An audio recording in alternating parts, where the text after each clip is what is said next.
Hello and welcome to your go-to Detroit Pistons podcast, The Pistons Pulse, co-hosted by me, Bryce Simon of Motor City Hoops and Detroit Bad Boys, a former D1 Hooper, current high school coach, teacher, husband, and father of 3 amazing kids.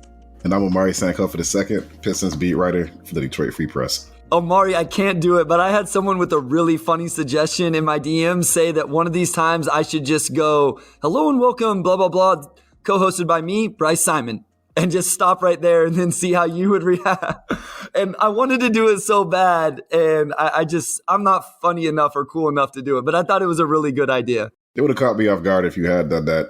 I would have just sat here like, it would have been like an awkward silence for like 5 seconds. Like, did Bryce glitch out? Like, what's going on here? No, we got to keep the rhythm going. We got to keep the rhythm going. We're 45 episodes in, so. Yeah, no doubt. So before we get going today, we do want to thank everyone for listening, supporting. There's a ton of great Pistons content podcasts out there, and we appreciate all of you that listens to the Pistons Pulse every week. Make sure you're telling your friends about it. And I was looking today, Omari, almost 300 combined ratings between Apple and Spotify. So if you haven't, give us a rating, give us a review, get us over 300.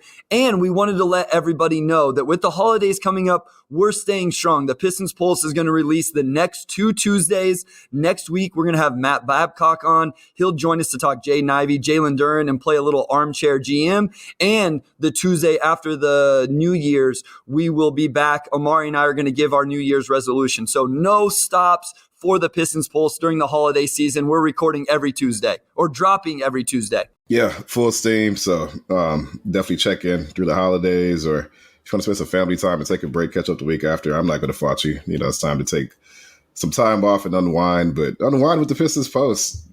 Introduce this to your family. Give some Pistons Post presents to your family. And we don't have merch yet, so maybe that'll be the 2023 thing. If it happens in 2023, I'm not saying it will for a fact, but invite us into your living room. Have my voice and Bryce's voice. I think we have very mellow, Christmassy voices, I think. I think it fits the holiday vibe pretty well. So go ahead and play that podcast out loud. Get your niece and nephew in it.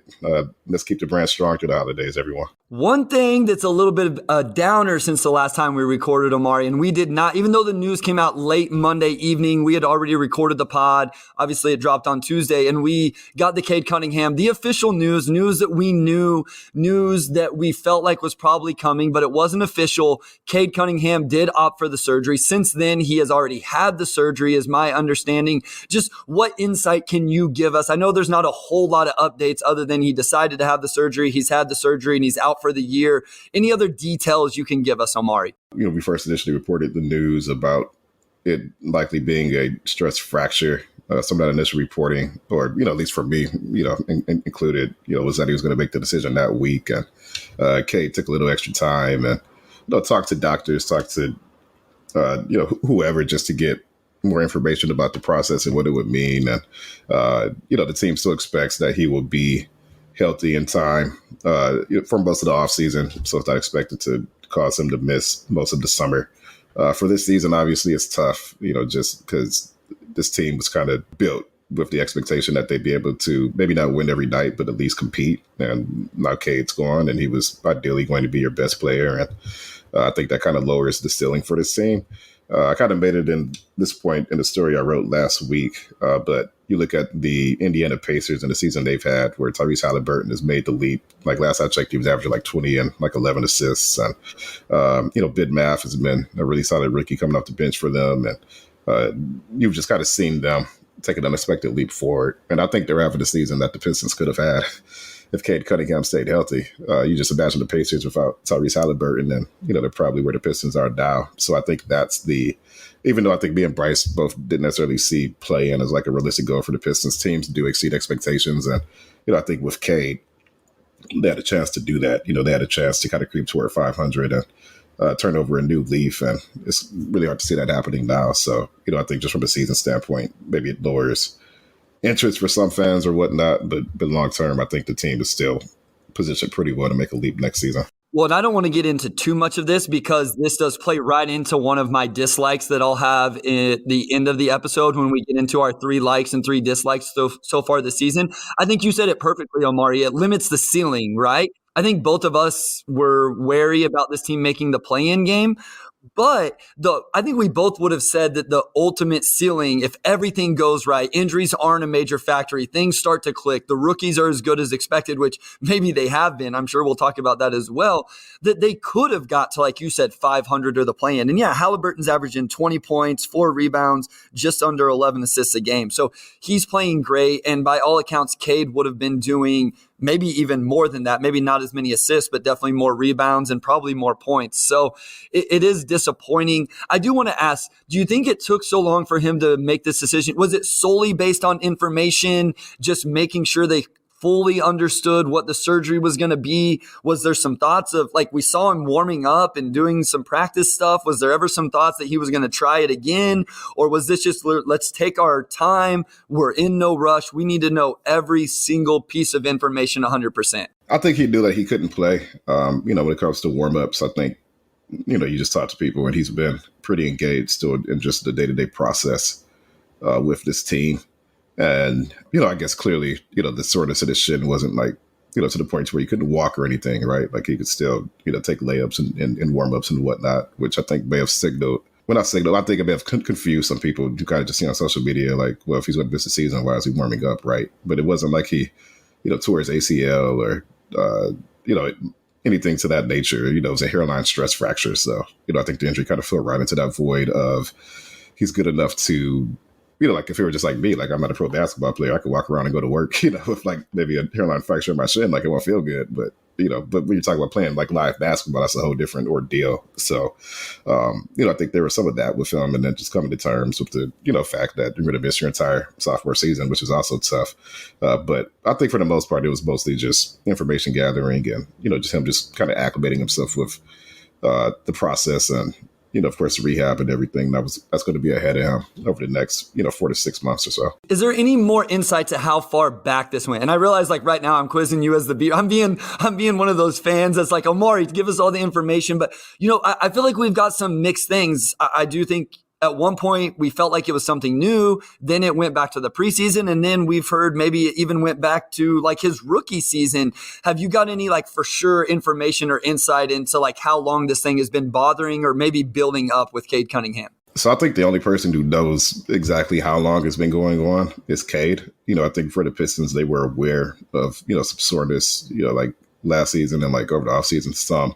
And then it gets to the point where it's a recurring issue and it gets worse. And then it's like, okay, I think this is, I think we need to, take a look and see what's going on here. I think Kay is probably the only person who knows like the exact time and date, like when this began, but for people for the team, they just know that it started before this season. And they just know that it got to the point to where, like a lot of guys are sore, right? Like soreness is not something typically that prevents you from playing basketball. That's part of the sport. But when it becomes a recurring issue, that's when it kind of sets off red flags of maybe we should make sure that there's not something else going on here. And then for him, it was something else that was going on. So, which I knew the exact date, but, just from, like what Troy said last week and then, just talking to other people behind the scenes, it's been a little vague exactly when that got started. So I think that's more something we have to ask Cade eventually when he has his first media availability. I'm fine with that. Like, I don't know that we're always should be privy to some of this information. It will be interesting if you guys get the opportunity to ask Cade when it started.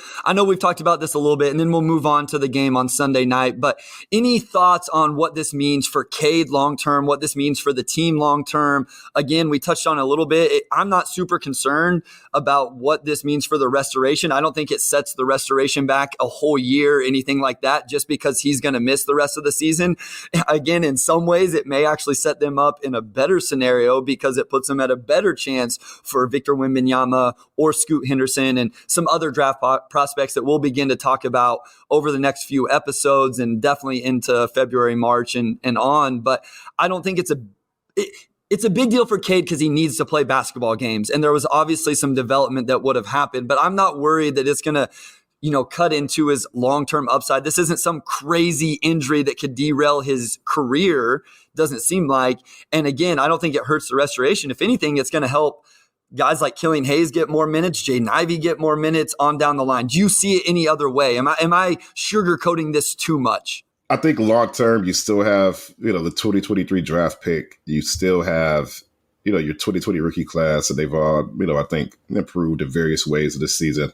Who will either, be extended, this upcoming offseason or run into restricted free agency. But bottom line for them is that they'll be a year better next year.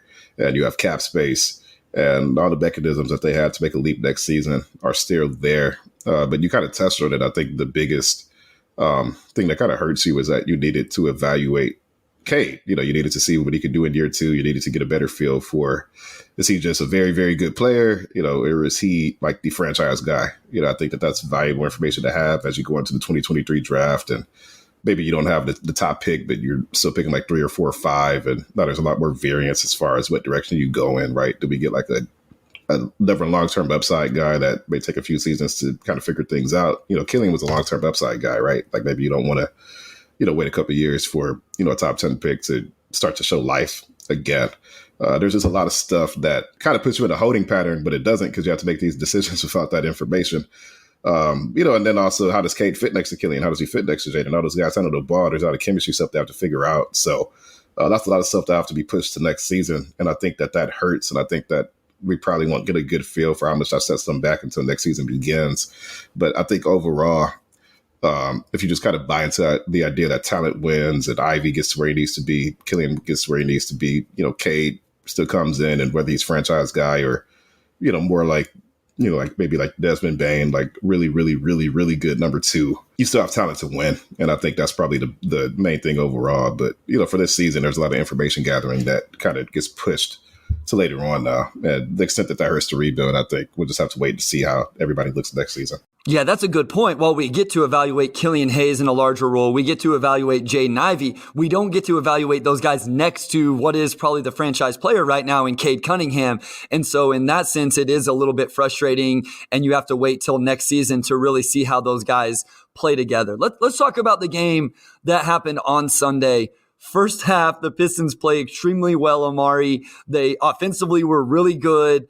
At halftime, KD and Kyrie only had 26 points combined. I say only because of what ended up happening in the second. Even at halftime, I was saying like, hey, if those two end up with 52 total points, that's a win for the Pistons. If you hold those guys to 26 and 26, I think that's a pretty good defensive effort. We know what ends up happening in the second half, but what did you think about the first half and then move into what ended up happening throughout the game?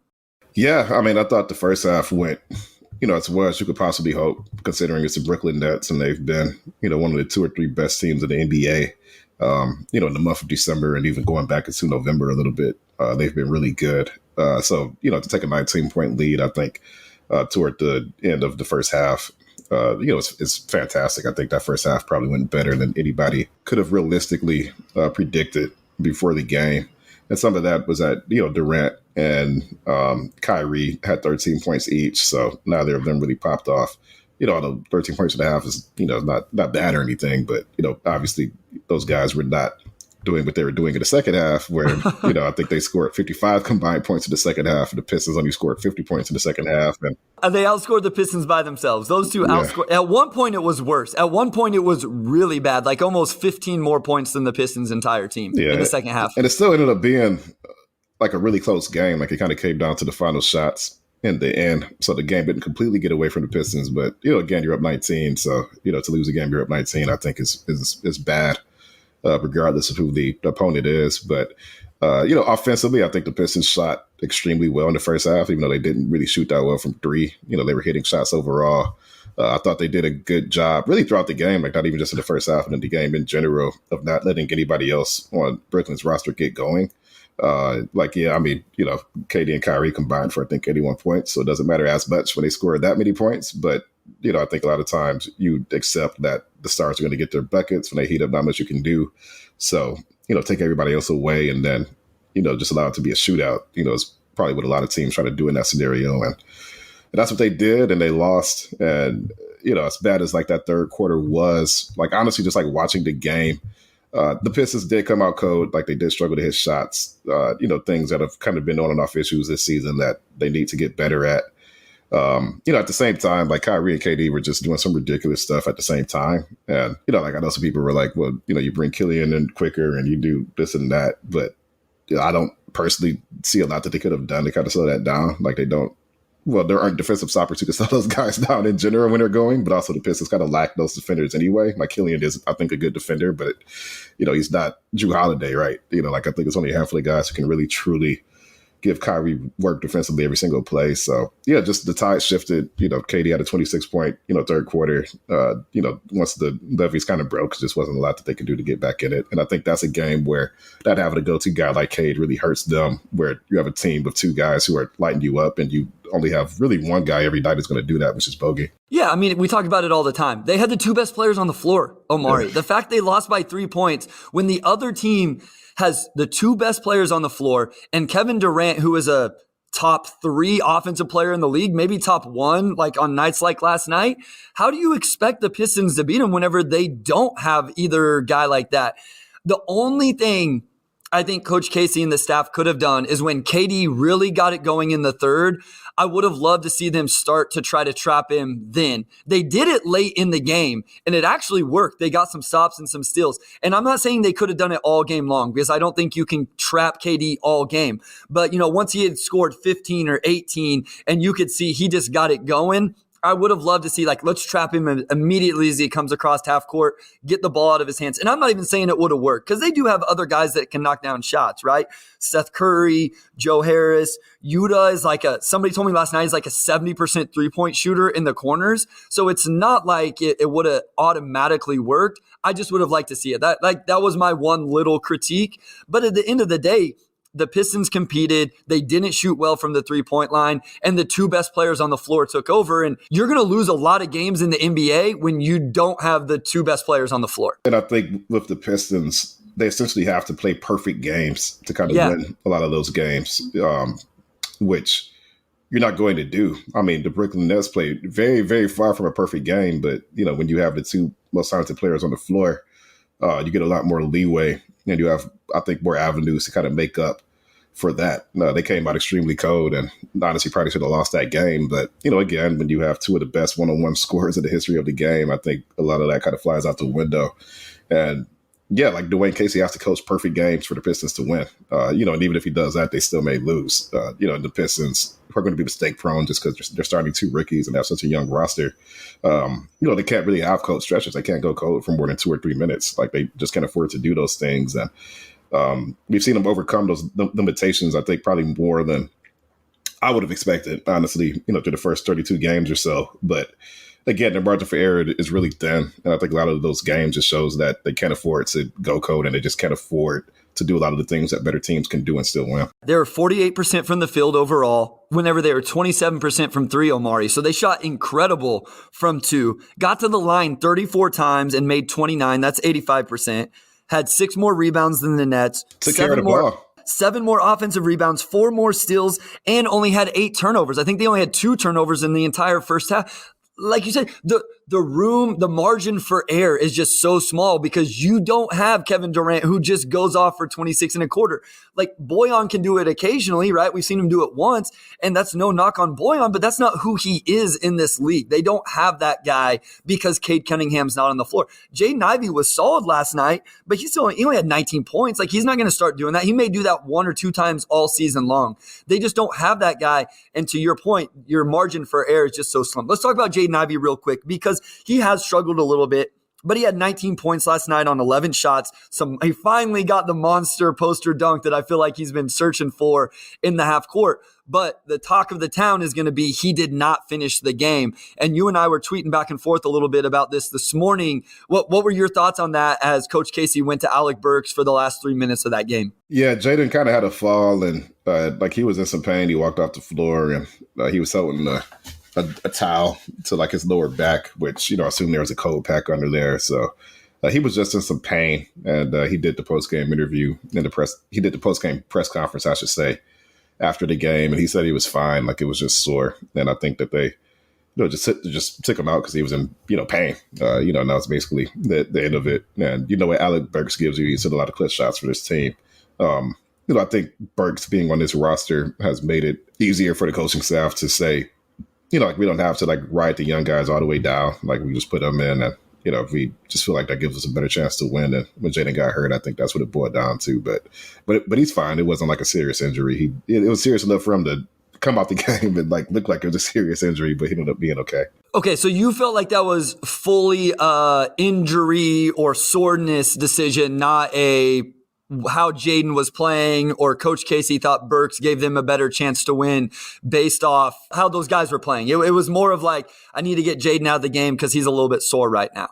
Yeah, to me, it looked like it was more injury motivated because when they made because they only took Jaden Ivey out, when they made that sub and I believe they were riding the first unit down the stretch. So I think it was more motivated by the fact that he had that fall and was sore than like it just rotationally for sure. And I missed that whenever I was watching. So like my insight was he took Jaden Ivey out because Jaden had made a mistake or he was unhappy with him or thought Burks was going to give him the best chance to win. I missed the injury, which again, to emphasize, doesn't sound like it's something major, but I missed that. So that's good insight for me as well, because I did not see that whenever I was watching live. I want to talk about the fellow rookie, Jalen Duren, who has been a monster, especially since being inserted into the starting lineup. I put his rebounding stats the last 6 games, 6 straight games with double-digit rebounds. We know he's crushing the offensive boards, like at an elite level almost already as a 19-year-old. And defensive rebounds, one area where I did have concern, you can call me crazy, go back and watch the Summer League film, watch his film at college at Memphis. It was legitimately something that you could be worried about. And to his credit, he's gotten better at it already. He still misses some box outs, but this man has been a menace on the boards. I thought he was extremely active last night, Omari. He shows his passing flashes. He got a steal, like a Jose Alvarado steal, and then Euro step dunk. What can you say about Jalen Duren right now? Yeah, I mean, I think he's becoming more and more confident. I'd actually talked to him for 10 or 15 minutes one-on-one after Saturday's practice. And, it's funny because he is very mature for being 19, and it kind of made me laugh. And I was talking to him because he basically straight up said, it's a good and a bad thing, but I take things personally. And he take it personally that people kind of were talking about him playing for the Crews and he's 18 and this and that coming into the season. Love it. Because he's like one thing he said, I don't want it to ever be we have to snow walk Jalen, right? He wants to always be ready to go. He's worked really hard to get to that point. And, I think we're seeing just how much he's improved since Summer League. I mean, just in the span of the last, 5-6 months, he's doing a lot of stuff we didn't see before. I remember we were talking about his rebounding wasn't the strongest in Las Vegas. And now he's to me, very clearly the best rebounder on the roster and is slowly making the case that he might already be one of the better rebounders in the entire NBA. When you look at the fact he's had at least 11 in 6 straight games, the offensive rebounding numbers have been strong pretty much since the season started. And he's figuring things out at a pretty quick pace. I like some of the passes he had last night. He had a perfectly placed outlet pass for a Jaden dunk. Like you mentioned, the Euro and the Alvarado. It's he's just doing a lot of stuff that I think he had the potential to do, but with a guy that young, you don't know exactly how quickly they're going to figure it out. And his learning curve, I think, has been pretty fast so far. People always say, oh, these NBA athletes, they don't pay attention to what anybody's saying. They don't need this extra motivation. And you continually hear them talk about, it was the Patrick Mahomes one. And sorry to talk about the Chiefs because I know the Lions are balling right now. So Lions fans, I see you. I see the Detroit Lions doing big things, taking people's kneecaps. Is that what they do? Yeah. But they're playing great. And I would love a Chiefs-Lions Super Bowl. But the PFF had Mahomes, I don't know, some bad rating or whatever. And I was listening to a podcast and they were like, oh no, Mahomes doesn't pay attention to that stuff. 2 days later in his press conference, he literally mentions how they had graded one of his throws. I'm like, no, these guys are petty in that way. I was that way. And I was nowhere near to the level of players we're talking about, but you do search for that motivation. People tell you you can't, bam, I'm spending 30 minutes extra in the gym. People tell you you can't make that shot, bam, I'm working on that all summer long. That's how a lot of guys do, work. That's how they are wired. And so it's interesting. I love when we get that type of insight. Did you also happen to see what he said about Domantas Sabonis? And King's Twitter did not take to that very well. Yeah, they were I forget what the exact question was, but he was basically, how hard is it to guard Domantas? And he said, not that hard. Not that hard. No, he takes that stuff. He does take that stuff personally. And I don't think that, I'll say that I didn't realize that early on, but the more that I've talked to him and, talked to him Saturday and just over the course of the last 6 months, I realized that he really is a little bit of a prideful person, and I don't think he sees himself as a rookie or the youngest player or any of that, that stuff that we think because we covered the NBA, right? Like, we understand that inherently guys that young tend to have those issues. So it's not, we're not counting out Jalen Duren specifically. We're just using trends from guys his age and what they go through. And he's like, absolutely not. I'm Jalen Duren. Okay. Like, I don't deal with those things. Like, that's his motivator, right? Like, he wants to prove people wrong, and, it's paying off for the Pistons so far. I love it. So we got to go to a short break. When we come back, we're going to talk about his front court mate, Isaiah Stewart, how he's looked playing at the 4, and then also take a little bit of a look into the NBA standings, where the Detroit Pistons currently sit.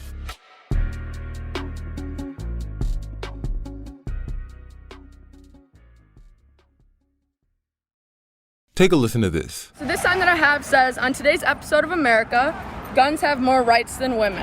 That's a clip from On the Line, a weekly podcast produced by the Detroit Free Press. I'm the host, Kerry Jr. II, and you're getting a glimpse into the types of stories we cover, the latest in news, culture, and everyday life. We're sifting through the news to give you what's important and hearing what you've got to say about it. There was this huge disinvestment in the city of Detroit. And now, all of a sudden, it's cool to be here. So now you're going to come and take what we got. So check out On the Line every Friday, wherever you listen to podcasts.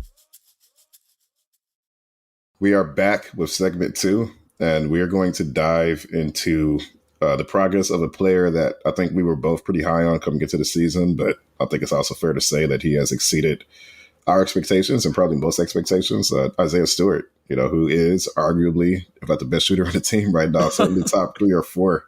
I think I predicted him shooting 32 or 33% this season, and we were way under. We were way under because he's been 45% shooter for most of the season, and he started off really cold. So I think he's only shooting around 4 of 22, Omari. 4 of 22 to, I think it was the first 5 games, and then since then it's got to be close to 50%, 45 to 50% from 3. Yeah, and he's at about 39% now. So he's just been trending up and up and up. Bryce, what's sort of impressed you most about this transformation, especially for a guy who didn't have a track record of shooting threes until he got into the NBA? Yeah, I mean, as much as we were under what Jaden Ivey's numbers are probably going to end up being, and we were under on Jalen Duren, I went back and looked, and I know we'll do this eventually officially, Omari. We were actually way under on Isaiah Stewart's numbers this season as well, especially the points. He's averaging 12 points a game. So you talk about improvement, almost 4 more points per game. The field goal percentage is a little down, but the 3-point percentage on 4 attempts a game, that's maybe more impressive, Omari, is he had a game where he shot 9 threes. Yeah, he was 5 and 9 against the Knicks at the end of November. I never thought he would shoot that many, let alone make 5 of them. And I don't care what type of the game those are coming in at times. He looks so confident. I was watching some the other night. It wasn't the Brooklyn game. It may have been Sacramento. And I was like, he's just catching and shooting like it's his job. It's like what he's always done. He's doing the no dip 3, catching it high, keeping it high. The progression has just happened so much faster than I thought. He's missed some shots, but then he's came back and made them. So he's played through some slumps. It's just been really impressive. And I want to give you a chance to talk about that before we move on to the other aspect of his perimeter game that's been impressive as well. I mean, you look at the way he shoots it, and I think if you started watching Isaiah Stewart for the first time this season, you would not think that this was his first time he ever was a volume 3-point shooter. And I think a lot of that, and I've written about it, over the last 2 years, and we talked about it on here, but he's put a lot of work into that shot behind the scenes. I've watched Isaiah Stewart take threes after practice.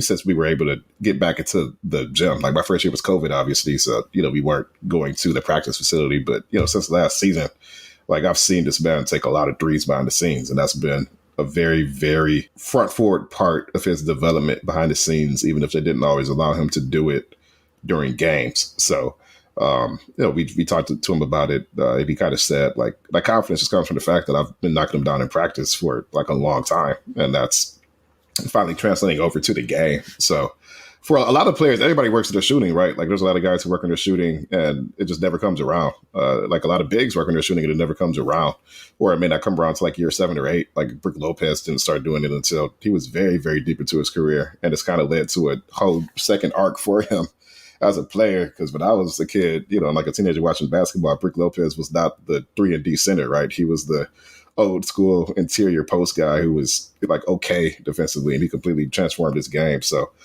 for Isaiah Stewart to be doing this stuff in year 3, I think really bodes well for his development, because now it's like, well, if he can figure out shooting threes this quickly, like what else could he add to his game? And we're going to kind of get into that now because he is flashing some other power forward skills that we didn't see as much previously. Yeah, Omari, like I don't want to gloss over the 3-point shooting, but how many times a game have we seen him attack closeouts now and he's making passes? It was a couple games ago. I ended up not tweeting it out, but I wanted to. He had like 3 one-more passes. So he's like in the weak side corner. He gets a drive and a kick out, and he immediately catches and makes the one more pass to Killian or Boyan or whoever it is. Just that ball movement stuff, being that connector piece is huge as well. The overall package of him playing on the perimeter is so much further along than I thought. I thought we would see him make 33 to 35% from 3 on 3 attempts a game this year, and I was going to count that as a success. He's making, 39% on 4.2 attempts right now. I didn't even think we would see the off the dribble stuff maybe at all this year, maybe 1 time a game every 3 games. We're seeing it 3 times a game every game. Like that's huge. And the thing with Stewart is it's not always the most like aesthetically pleasing move to the basket. Like sometimes it turns into bully ball, but I don't care. Like at the end of the day, does the ball go in the basket? Does he make the pass where it needs to go? And if it does, that's all that matters. So that improvement as well has been huge. And I think that's one times I get frustrated sometimes with the fan base. It's like, well, they need to just get better at this. I'm like, it's okay to work on multiple aspects of your game at once. And I feel like Isaiah Stewart's doing that. I think we saw like flashes of his dribble drive game in the past. Like I remember when they played the Golden State Warriors last January, like I think in the first quarter, like he had 2 straight possessions where he just caught the defender sleeping and he was able to blow past him and kind of finish at the rim. I think one of those was like a Euro. Like we've seen it in bits and pieces, but we're seeing those flashes a little bit more now. And I actually asked Isaiah last week if that's something he's worked on. Like we know the shooting has been something that's been coming for a while, but like what happens after you establish yourself as a shooter, right? Defenders close it out and you're looking at the next pass or you're driving and then you have all these decisions you have to make. Is that something that he's worked on behind the scenes as well? And he said, no, like that's actually a lot of that's just like game flow stuff. So there's still a lot of skill work that he has not done behind the scenes that he could still show during games. So I think I always bought into his upside as a power forward because I thought it just made sense. And, like he was always pretty good for mid range in college and at the line. And you just see sort of an outline of him being a good perimeter player in the NBA. Even if he's not Draymond, like just a guy that can knock down shots, defend, like do the basic power forward stuff. That's really valuable in the playoffs and when you're playing small. But, if he's already doing some of this dribble drive stuff and, looking at the next pass, and that's not stuff he explicitly worked on in drills, now it's like, okay, now his player development plan next year is like, well, now I can shoot. So like, what can I do after this? And his footwork getting to the rim is pretty good. I think he's got some work to do as a dribbler. If he can't get that initial separation, you kind of see him get lost sometimes, or he kind of shuffles his feet and he travels, and there's still some things he could clean up. But I think he is improving pretty rapidly, and I think his ceiling as a perimeter player is probably higher than we probably would have guessed this time last year. That's incredible insight. If he hasn't been working on some of that stuff, I can't imagine where it's going to go because, again, a few times a game, he's getting to the rim. He's attacking those closeouts. So if he works on even 1 or 2 moves, he gets in there, he gets cut off. Okay, now I can go to a spin or I can go to an up and under, whatever it is. And we saw early in his rookie season, he had some post moves. Well, now he can turn a dribble drive into a post up, especially depending on who the defender is. I think the 3-point shooting can develop even more in terms of the type of shots. He's getting a lot of just catch and shoots right now. The pick and pop game. Like, I think that's where he can be deadly. You put Jalen Duren in the dunker spot and you pick and pop with Isaiah Stewart, catch and shoot it. They close out, attack. And then if he could throw a lob or a dump off to Jalen Duren, that would be huge. So I'm really excited. I think you listeners can probably tell by the tone of my voice and the pace of my voice that I'm really excited because you said he's just a perfect fit at the 4. It hasn't caused spacing issues offensively, Omari. And I think that's what everybody was worried about with the Stu-Duren pairing, right? I haven't noticed it. I don't know if you have. The offense still seems to flow fine. Like, obviously there's complete, roster issues with the offense at times, but it's not like the lane's always clogged with those two.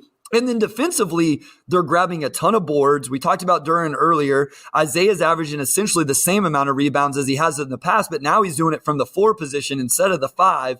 And defensively, the upside of those two is insane. So I think this is a huge development. Like, I just don't think you can understate how big it is to have this versatile of a big man on your roster. I agree 100%. And I think with Duren being that vertical threat at the rim, and that was also part of the reason why they started Jalen Duren. It wasn't just like Jalen's played really well. Like I think he's really, thrived as a starter so far, but it was also the fit with Isaiah Stewart. Dwayne talked about Jalen has a very defined role as a rim runner, like vertical threat. And that allows Isaiah to say, okay, like, no, I'm the perimeter guy. And I think with Marvin Bagley, I think that Bagley and Isaiah, because they're both trying to do similar things on offense, there was just a lot more decision-making they had to do to like not get in each other's way, essentially. And Jalen Duren and Isaiah Stewart don't have to do that. I think we've seen Bagley kind of mesh with the second unit a bit better as well, because he can just get the ball and he can just go to work, right? Like he's not thinking about anybody else. He can just do what he does, which is, be a pretty good interior scorer. So yeah, I think a big key for Isaiah Stewart, and a thing that I haven't seen as much, is him developing that high-low game with Jalen Duren. And I think we've seen, Isaiah try to get that going in some ways, but that passing vision is something he's definitely got to work on for sure. Where, all right, like you're driving, like, can you do those dump off passes, or can you throw lobs to, Duren, and like how far can that chemistry go? Like I think the early signs are good, but I think from Isaiah's standpoint, for that to be maximized, he's going to have to make a lot of strides as a playmaker going forward. He had one actually on Sunday night against the Nets. Jalen Duren went down, got early or late transition, I guess, post position, and it turned into the defender fronting him. And Isaiah Stewart actually made a nice pass over the defender to Duren. Not one that a lot of people probably noticed, because the Nets ended up getting called for a foul trying to defend it. It didn't end up with like a Duren dunk. But I believe in Isaiah Stewart, man. I think, as our listeners know, we're big Isaiah Stewart believers here. And again, I think the organization really believes in him. Just the little bit I get to be around the team whenever I get credentialed, get to come to the games, I just get the vibe. Like, yes, they believe in everybody, but you can tell that Isaiah Stewart is just a major component of that organization. I want to put you on the spot a little bit, Omari. So Stu has played 25 games. So essentially, we'll call it a third of the way. He's made 43 pointers so far. Whenever we're sitting here at the end of the season, how many 3-pointers has Isaiah Stewart made? He's at 40 right now, and we're essentially a third of the way. Yeah, I think he'll probably end up around 100, 110. So he started off, I think, unsustainably cold from three, because a lot of his attempts were like kind of going halfway down and out. And you just see the way he shoots them in that arc, like eventually he's going to start knocking them down. But now it's just that cold start. He's been like red hot from three. And I also think that's going to come down a little bit. So I think he'll probably settle in around like 37%, which I think is phenomenal, like way better than a lot of people would have guessed for his first season. And, assuming he plays the rest of the year, like, yeah, he's on pace for, like around 120 or so. Well, they played 32, so you got 32, 66, and you have 80. I think he'll hover around 100 made threes this season. Like, I think that kind of feels like the right number, accounting for any other cold streaks or missed games or whatever it may be. I think he'll be around the neighborhood of 100 made threes. Wes, put me of the over 120 made threes for Isaiah Stewart this year. Mark it down somewhere, hold me to it, and we'll check back in.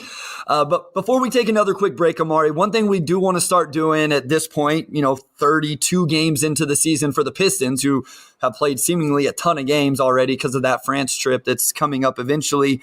Let's do a standings check-in. We just want to do that every episode, Omari, now, just for the listeners to know. So right now, the Pistons are 8-24. They're 14th in the East. Essentially the same. The Hornets aren't any games back, but the Hornets are 7-23, so they played 2 less games.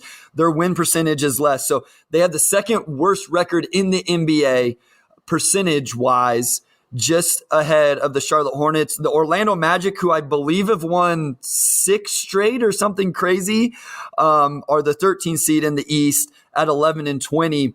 Is this about where you expected this team to be? I know this is kind of what we thought. With the injuries, it may even be a little bit better than we thought. What are your thoughts on where the Pistons stand right now in the standings, what that means going forward, and just maybe the standings overall in the Eastern Conference? Yeah, before the year, I had the Pistons finishing 14th in the East, and I figured either the Charlotte Hornets or the Orlando Magic would be worse than them. And, and I'm sure people can pull up receipts, but I also said I had a hunch that Orlando could be a little bit better, just because you kind of look at that roster and it's like, they've got some guys, right? And, and I think Pistons losing Cade kind of changed sort of the math there. Like, I think the Pistons had Cade, just seeing how the team has competed. Like, I really do think they'd be around close to like 12 wins right now. Like, I think they'd probably have the Magic's record if they still had Cade, which is not a playoff team, but also you're in double digits right now. So I would say they're probably right about where I expect them to be. Like I know Orlando got Markelle Fultz back recently, and he's been playing really, really well. So yeah, Fultz playing well, former number 1 pick. Banchero playing really well, number 1 pick. Franz, who's been phenomenal. They have Bo's been phenomenal. It's a tough spot for Pistons fans right there, though. Yeah, tough. Yeah, no, I'm sure that there's some Pistons fans. I remember when the Pistons first did that Bobo trade, and then there was like a Bobo fan account that like followed me.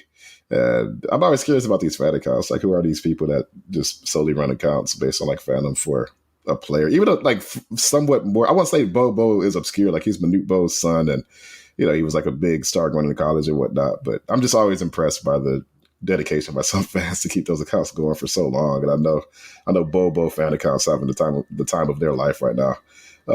But yeah, I mean 8 and 24, like to me that seems about right for this team that doesn't have Cade and was still probably going to be toward the bottom of the East. Like they're pretty much in the same category as like the San Antonio Spurs and the Houston Rockets, and like a touch better than the Charlotte Hornets. And those rankings will be jumbled up in like the next month, I'm sure. But to me, that sounds about right. The Bol trade, that was probably the most disheartening breakdown I ever did, Omari. They traded for Bol. I immediately went to the film. Like, I got a breakdown in an article out the next day, and then it was like, a day later, all of a sudden, the trade doesn't go through. Like, we barely got the article out before the trade was nullified. I will say this. I'm so glad Rodney Magruder stayed with the Pistons because he's like the one guy on the team that whenever I show up to these games, I like get to like talk to. There's kind of a long roundabout connection I have to Rodney Magruder. Not even me, just the town I live in. Rodney Magruder's actually been to Little Old Lake in Kansas, and he played at K-State for those of you that don't know. So whenever I am out there before games and stuff, I get to, chat it up just a little bit with Rodney. So I do appreciate that, the fact that Rodney's still on the team. Just some other look at the standings. The Pacers better than what we thought, Omari. They're 15 and 16. We touched on that earlier. I want to talk just real quick, and then we'll move back into the Pistons and go to break. The Chicago Bulls. And I will say, like, to take my victory lap, this was a team that I pinpointed on multiple podcasts when talking about Eastern Conference preview that I was like, this is a team that could end up struggling and blowing it up. And I'm pretty sure they had an awful loss last night. Yeah, 126-150 to the Minnesota Timberwolves. They've lost 4 straight. I don't know that it does anything with the Pistons, but this may be a team that ends up selling and going full tank mode. Yeah, they appear to be trending that way. And even when they initially kind of put that roster together, like it's like, okay, you have talent up front with Vooch and DeMar DeRozan.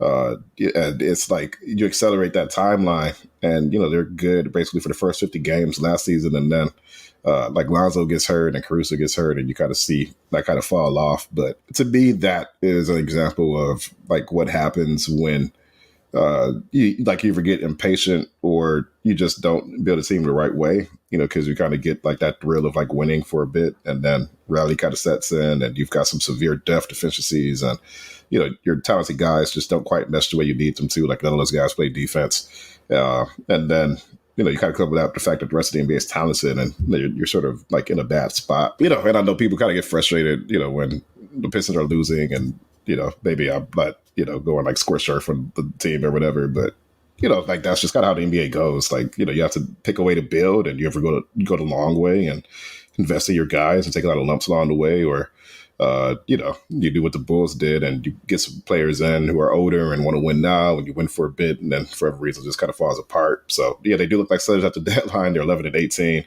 They're not going to turn it around. I mean, ideally, you probably capitalize on those guys' value while you still can. Build it the right way, even if it takes a little bit longer, and hopefully that's what Troy Reaver's doing with the restoration. We're going to go to a short break, and then we'll finish off the episode with 3 likes and 3 dislikes from Omari and I through the first 32 games of the season.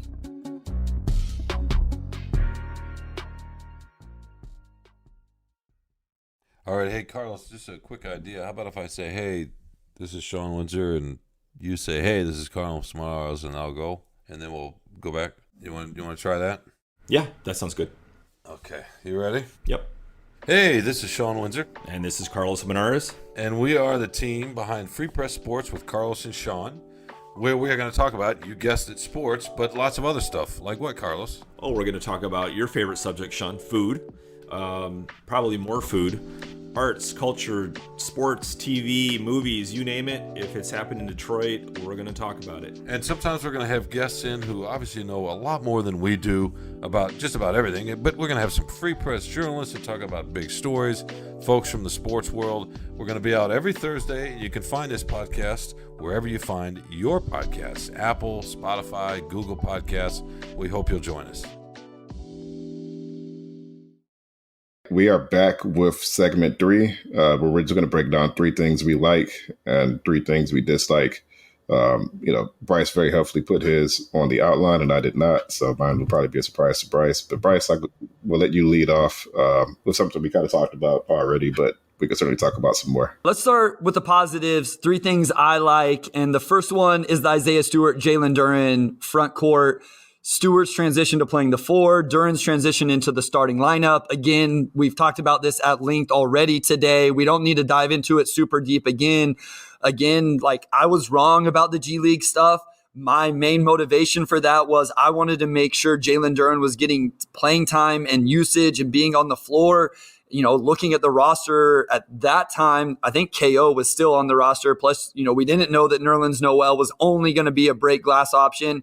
Again, he's been better than I thought he was going to be as a rookie. You wouldn't have found somebody who was higher on his long-term upside and ceiling than me. But obviously there are people that were higher on his short-term, ability to play right away. So I'm excited. I love it. I can admit when I'm wrong, and that's the great thing about just being a fan is I can admit when I'm wrong and then just be excited that I was wrong because it's been a positive outcome. So, again, we don't have to sit on this one for very long, Omari, but that's definitely one of my biggest likes so far is seeing that long-term front court playing together and working, like truly working and being successful together on the court. This kind of ties into, I think, something else we're going to talk about, but I just like that Alec Burks has, I think, transformed the team in a lot of ways. He really has. And I'm going to, talk to the team at practice today. We're recording on Monday, by the way, so I'm going to talk to Dwayne at practice about this today because I looked it up last night after the game. And I'm going to probably write about it too, so look out for that on freep.com on Tuesday. But the Pistons bench, and this is actually 2 of my likes. It's tied into 2, so I'm not going to kill 2 birds with 1 stone here. Alec Burks being an instant offense guy off of the bench, which he has been, and that's something the Pistons have not often had. If you look at the last 5-6 years, it's just a guy who can come off the bench and immediately give you buckets, and he's been good at that.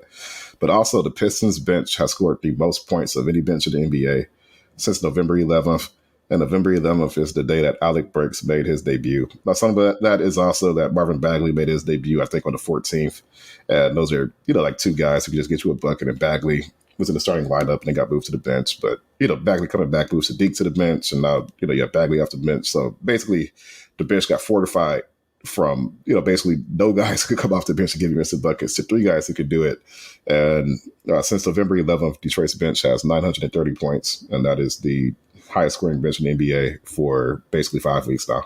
I love it, man. And just to plug my own stuff, I actually did, man, we're always in, I feel like we got some real good chemistry and vibes going. I just did an Alec Burks breakdown over at DBB, so go check that out. I broke down how he's getting his buckets. You tweet about it all the time. This man getting foul calls in the mid-range jump shot game is incredible. I haven't found the stat, Omari. Maybe you found it for the article, but he's got to be one of the best in the league at doing it. But yeah, the second unit offense has just been incredible. And lots of times it's him and Bay, but then if it's not those 2, it's Bagley and Knox.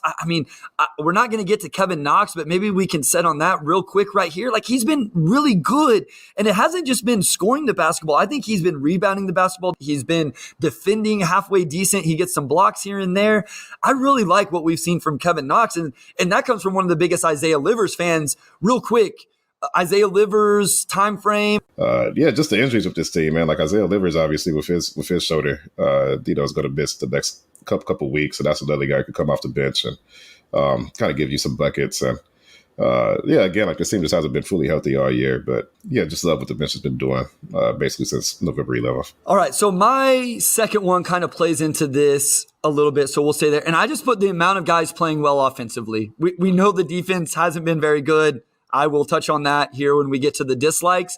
but Killian Hayes having a career year offensively and the best stretch of basketball we've ever seen from him in the NBA, shooting the ball well. Jaden Ivey, even though he had a rough stretch for about 6 games recently, overall, he's at least been better than I expected to, and maybe my expectations were too low. Boyan, career year. We touched on Stu. We've touched on Duren. We just talked about Alec Burks, who is having a career year or close to it in many ways. And then again, Kevin Knox. Like, that's multiple guys having career years offensively. And I know like Boyan's in a bigger role than maybe what he's had anywhere else, but that is impressive. I think the only guys you could question that I don't want to say they've gotten worse, but haven't necessarily made a jump is Sadiq Bey. He's made a jump inside the arc. Just, his 3-point shooting hasn't been very good. And I feel like Marvin Bagley III has just kind of been stagnant or about the same. Obviously, we haven't seen a whole lot of Hamidou Diallo recently. So one of my likes is just offensively, specifically looking offensively. The team is better this year. They're shooting better from 3. They're scoring more points than I thought they were going to. And that has to do with a lot of individual improvement. Yeah, and you kind of touched on it, but I will say, obviously, you like to see, Killian do what he's, been doing over the last 4 or 5 weeks or so. But just, I think the patience the coaching staff had with him kind of deserves a shout out as well, because he did start the season horrifically bad. I don't think anybody's disagreeing with that. But then you kind of have talk of, not from the Pistons necessarily, but in general, just what do you do? Like, do you limit his role more? Do you bench him? Do you move him down to the G League? I think we asked Wayne about that during an availability early on in the season. And, just how quickly that conversation changed. And, of course, Cade getting hurt kind of factored into that as well. They made a point to not mess with his confidence. They were like, we're going to continue to give him time to, play and figure things out. And we're not going to do anything to signal to him that we're losing faith in him.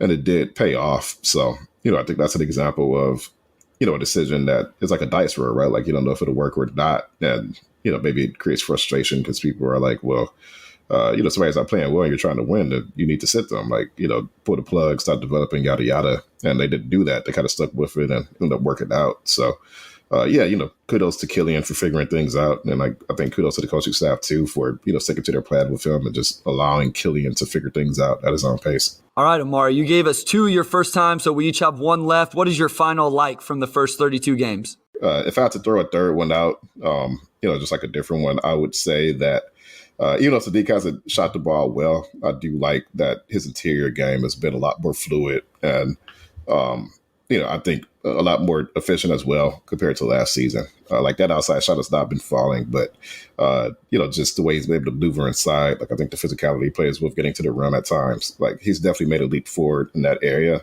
And it hasn't really reflected in like the stat sheet. Like I think on paper, he's probably having an overall worse offensive season than last year, but there have been some signs of growth, like getting to the line, playing inside more, finding other ways to get buckets when your shot's not falling. And he has made a leap forward in that aspect, even if, I think the outside jumper still needs to come along as well. Yeah, the points per game is down. The field goal percentage overall is up, especially when you consider how poorly he's shooting from the 3-point line. Free throw attempts are up. He's shooting better from the free throw line. So, and his minutes are actually down, and I think he's been asked to play different roles. He went to the bench and then there was an injury. So he started a couple games, I think, now back to the bench. And we've talked about the bench scoring from Burks and Bagley and other guys. So I think he's still navigating his way. My final like Omari is I'm still very high on the trajectory of this organization. And we touched on it a little bit. You kind of went through it. There's a lot of young talent. There's veteran talent if you want to keep it on good contracts, or if you want to utilize those guys as assets, you can utilize them as assets. And then they go into the offseason, and we're going to talk about this in more depth next week with Matt Babcock, is there's cap space and a high draft pick. So I just think this organization is still in a really good place. I know there's way more losing than what people wanted. And there was a lot of expectations, coming into this season, even 2 seasons ago when Cade got drafted. And that was the season I learned my lesson on how long this was going to take. But I really think you're going to start to see this, injuries willing next season. You're going to see this organization really start to make strides. And I think this is a huge offseason for Troy Weaver. There's a lot of big decisions coming, starting with the 2020 draft class and their extensions, the draft pick, offseason moves, those type of things. But I think they're in a place where they can really start to incline at the right pace. Like you said earlier, like with the Bulls, you don't want to rush it. but I'm still very high on the long-term upside of this organization and how things are going. I think they still have other goals in front of them. They're positioned pretty well. I've made this comparison before, but you look at the Atlanta Hawks, a couple of years ago where, Trae Young was, starting to mature into the player he is now, and they had a lot of cap space, and they went out and got some players who could play. Like they got Gallo, and they traded for Clint Capella, and just did these things to compete.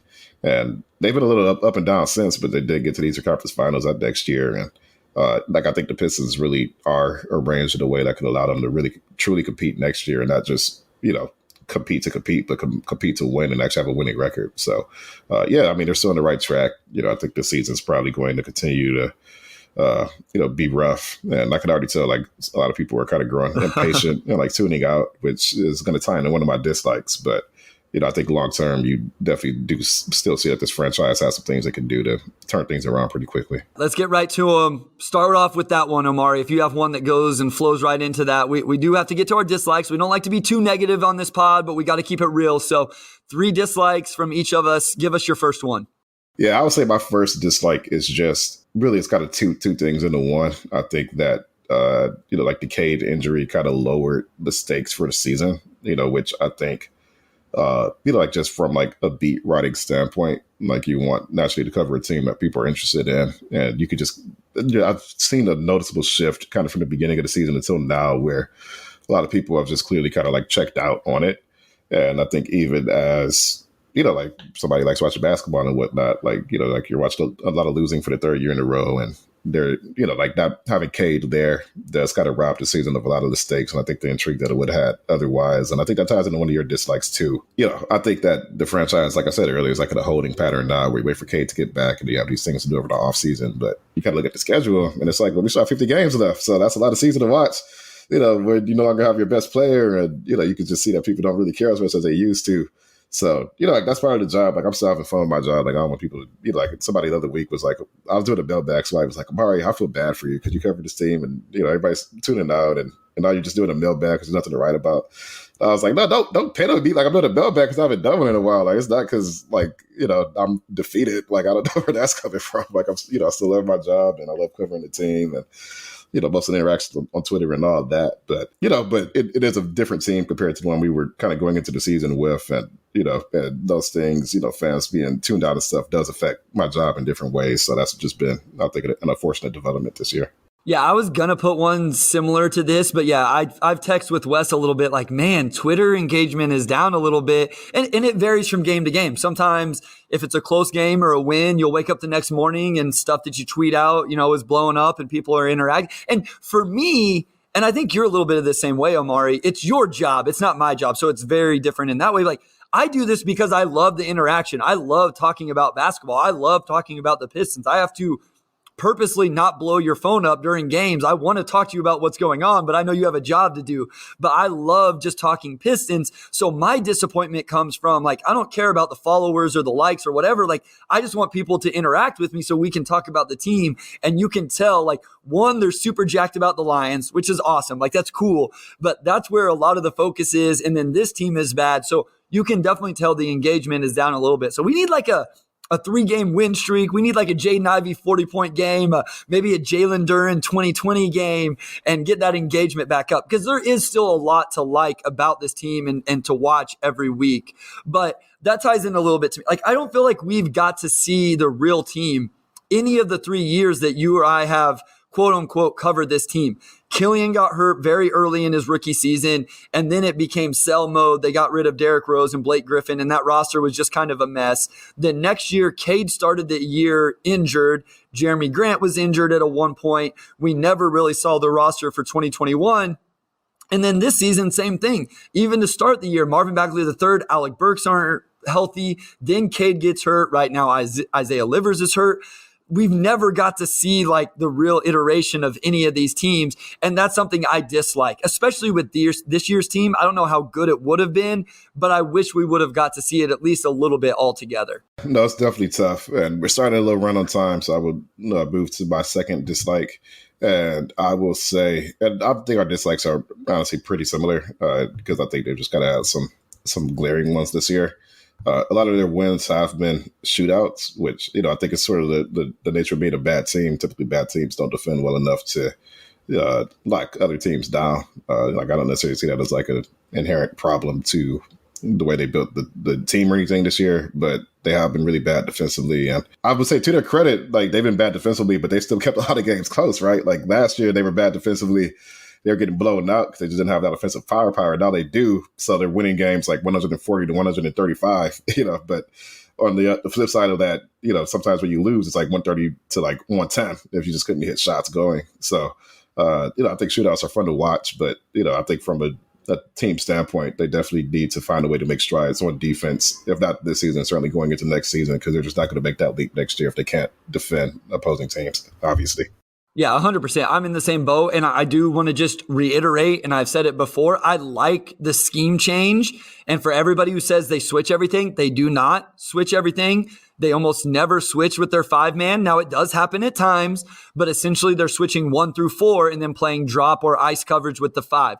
I love it, but it has been ugly at times. As much as we've praised Jalen Duren on this episode, and I love him, he hasn't been great playing drop coverage. He gets out of position. He gets his hips turned. I won't get too technical with it, but he does have a lot of room to grow there. So there is some improvement, but I do like that they've gone away from the completely just switch everything scheme, but it would be nice to see some improvements throughout the rest of the season. And then my final one, Omari, this is just kind of like a fun one. Where are all the lobs, man? Like, Marvin Bagley came in last year and caught it seemed a lob or two every single game. And I don't know, he's got one this year. They've started to develop a little bit of chemistry with Jalen Duren throwing him some lobs. But if there was one just aesthetic thing I would like to see, it would be a few more lobs to those two big men. I feel like the lobs have increased a little bit over the last couple of weeks, so maybe that's just them getting a feel for Jalen. And I think honestly getting a feel for the fact that there are very few lobs he can't catch, right? Like, as long as you put it up in the general proximity of the rim, he will go up and get it. But yeah, I think we have Bagley and you have Duren, and they had no lob threats for most of the year last year, and then they had 1, and now they have 2.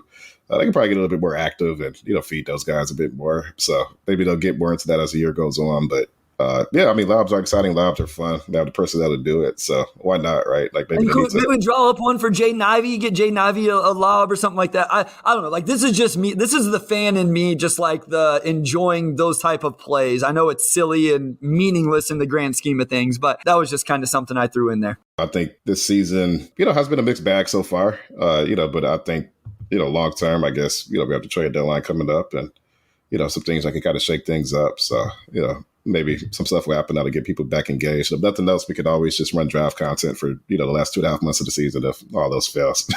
Yeah, I think there's going to be plenty of conversations around Victor, Scoot, and the rest of the draft class. And we may talk a little bit about that next week with Matt Babcock. He's going to talk to us about Jay Nivey, who he was super high on coming into the draft, Jalen Duren, and then just some GM stuff as somebody that's really familiar with the front office and the inner workings of the NBA. But for today, take it away, my guy. Awesome. Big thanks to our editors, Carrie Gier II and Robin Chan, our executive producer, Anjanette Delgado, and our sports editor, Kirkland Crawford. Also, big thanks, as always, to Wes Davenport. We'll talk to you all next Tuesday.